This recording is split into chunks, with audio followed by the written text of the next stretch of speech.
दिसतीया भारी नेसुनी साडी, काळजाच पाणी पाणी करतीया पोरही.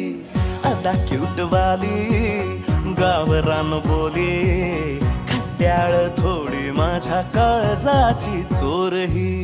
थोडं माझ्या पिरामध्ये पड तू ग बाई,